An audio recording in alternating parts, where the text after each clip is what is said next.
Di video kali ini kita akan membahas tentang sistem pendidikan di Jepang.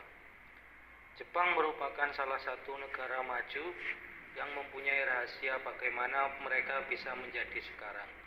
Pendidikan di Jepang mengalami kemajuan sejarah yang sangat panjang, di mana mereka awalnya mengikuti pola pendidikan di Tiongkok seperti Konfusianisme yang pada saat bersamaan menyebarnya agama Buddha di Jepang.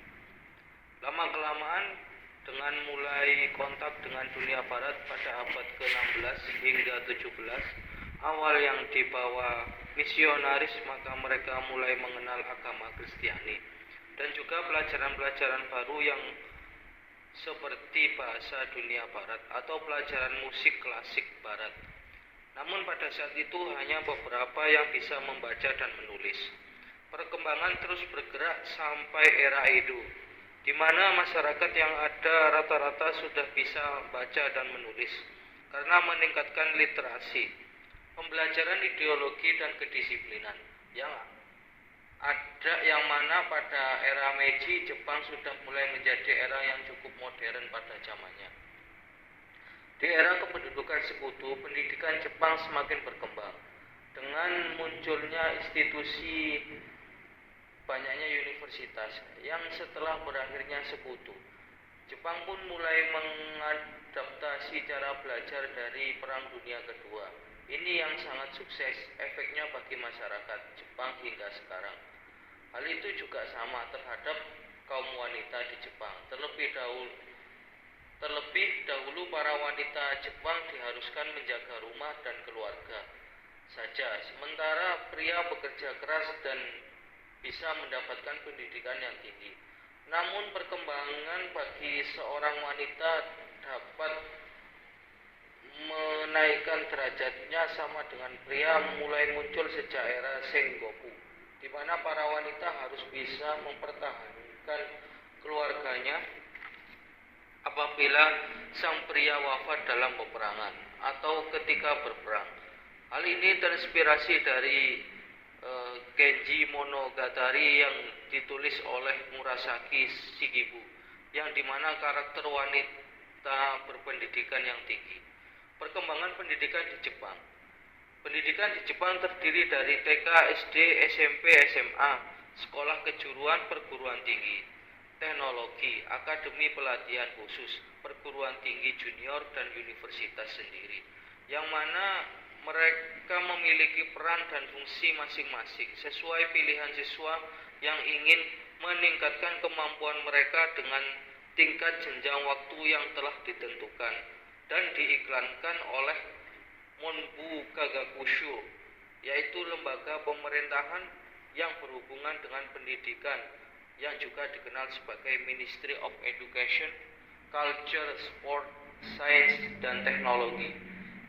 Secara umum, waktu pendidikan di Jepang sendiri adalah pendidikan selama 12 tahun, yaitu hingga jenjang SMA.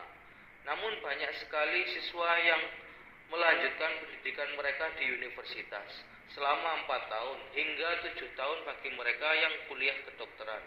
6334 adalah hal umum yang terjadi di Jepang, yang mereka menganyam pendidikan selama 6 tahun di sekolah dasar, 3 tahun di sekolah menengah, dan 3 tahun di sekolah menengah atas, dan 4 tahun di universitas, yang mana akhirnya mereka akan mulai bekerja sesuai keahlian yang mereka miliki.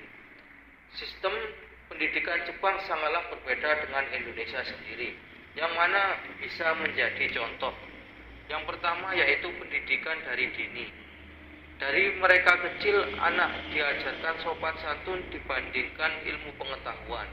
Di Indonesia sendiri dari kecil sangatlah mengajarkan ilmu pengetahuan, yang mana akan mempengaruhi mereka di masa depan. Karena sopan santun diberikan sejak usia dini sangatlah penting. Di Jepang, siswa tidak akan mengikuti ujian sampai kelas 4 SD, yang mana orang Jepang sendiri percaya bahwa anak usia dini lebih baik diajarkan sopan santun dan pendidikan karakter agar mereka memiliki akhlak yang baik. Yang kedua yaitu sistem tahun akademik. Di Jepang mereka akan mulai tahun akademik mereka di bulan September atau Oktober, yang mana jadwal tahun akademik mereka akan dibagi menjadi 3 bagian, yaitu 1 April sampai 20 Juli, 1 September sampai 26 Desember, dan 1 Januari sampai 25 Maret, yang mana siswa akan mendapatkan libur selama 6 minggu di musim panas dan istirahat 2 minggu di musim dingin dan semi. Dan yang paling indah adalah ketika memasuki tahun akademik saat April, yang mana sakura sedang bermekaran pada musimnya.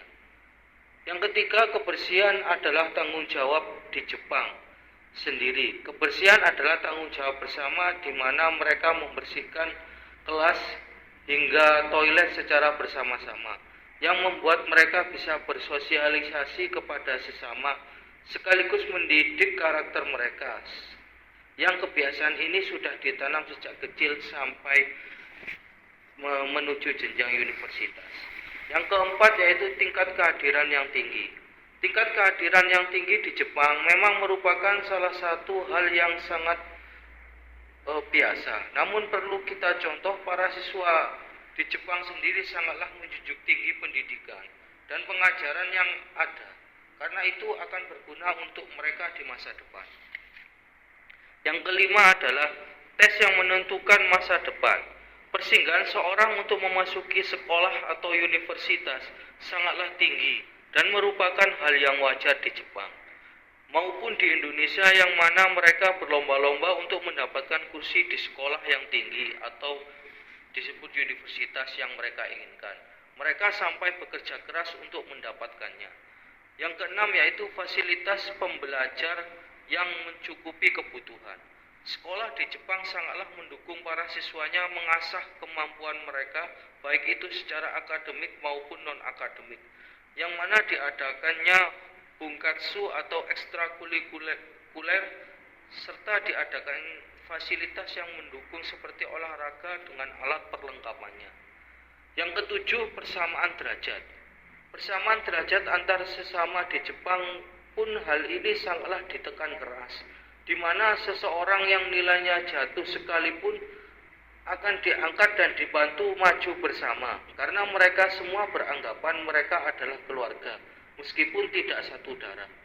Yang kedelapan yaitu kemandirian yang tinggi. Dari kecil anak-anak sekolah dasar bahkan tingkat TK diajarkan untuk pergi ke sekolah sendiri tanpa adanya rasa takut karena keamanan. Di Jepang keamanan sangatlah terjamin, sehingga orang tua tidak perlu khawatir dengan keamanan anak mereka. Dari apa yang dipaparkan di atas, sistem pendidikan di Jepang sangatlah menuntut para siswa untuk mandiri di masyarakat. Semua ini agar bisa dicontoh bagi kita para pendidik atau masyarakat, agar lebih maju kita bisa mencontoh sistem pendidikan di Jepang.